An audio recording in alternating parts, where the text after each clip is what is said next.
modelirali te ljudi in naredili nabor orodij za uspešno komunikacijo in za upravljanje z samim seboj, notranjimi stanji in tudi z drugimi komunikacijo z drugimi. Čist na kratko, zdaj, kaj to sploh je NLP? S čim se ukvarja? Ukvarja se spoznanji možgan, kako delujejo možgani, možganske strukture in v povezavi z jezikom.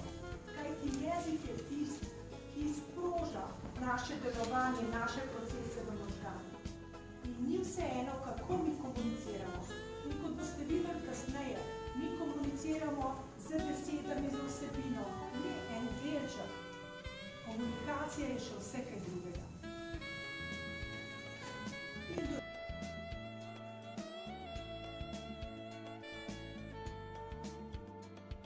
Preprečujejo, da do tega pridemo. Če nekaj ne deluje, neuspeh je samo povratna informacija, nič drugega. Če nekaj ne deluje, drugič naredim drugače. Če nekaj deluje, potem to prenesem v prakso in ponovim naslednjič.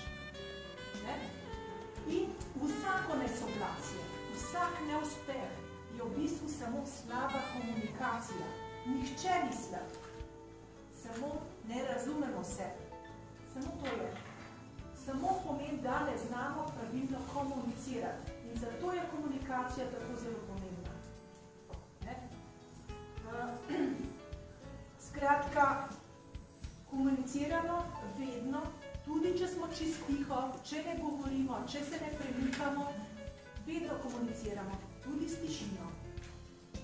Nekaj povemo.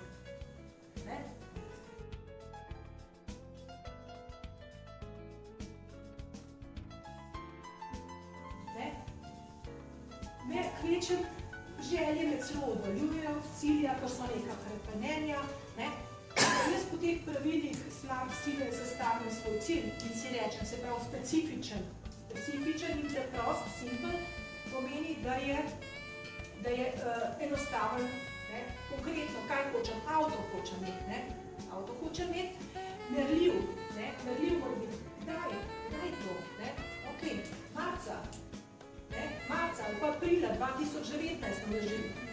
Potem ambiciozno, se pravi, mora biti ambiciozen in zastavljen v sedanjem času.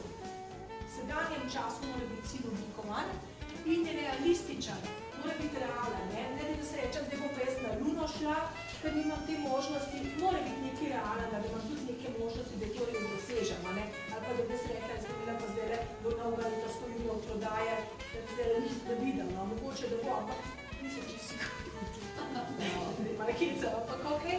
Potem mora biti izražen v totalno pozitivni stavčni obliki, brez mikalnic.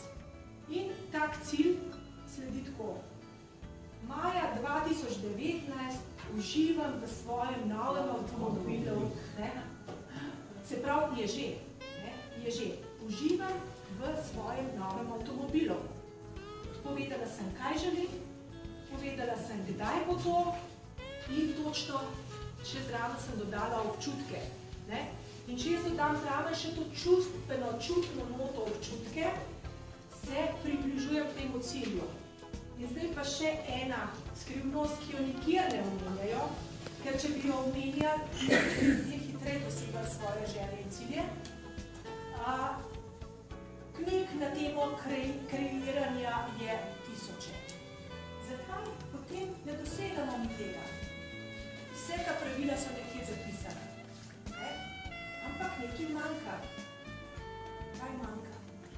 Vse to, kar si jaz kreiram, je potrebno manifestirati akcijo.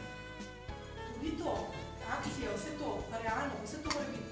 Ampak, ko jaz delam vizualizacijo, ko jaz delam predstavo tega, kako to že je, moram noter v to sliko vključiti občutke, čustva in v tej predstavi ostati 68 sekund.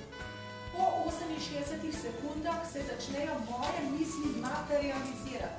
Tega nihče ne pove. 68 sekund ni tako malo. Probite vizualizirati 68 sekund sliko željenega, kot že je, za vsemi čustvi in občutki. Zelo težko, ni enostavno. Ampak deluje. Vas že ponese na polje materializacije tega. Se že materializira. To je iz področja kvantne fizike, to ni nobena ezoterika. Vizualizirate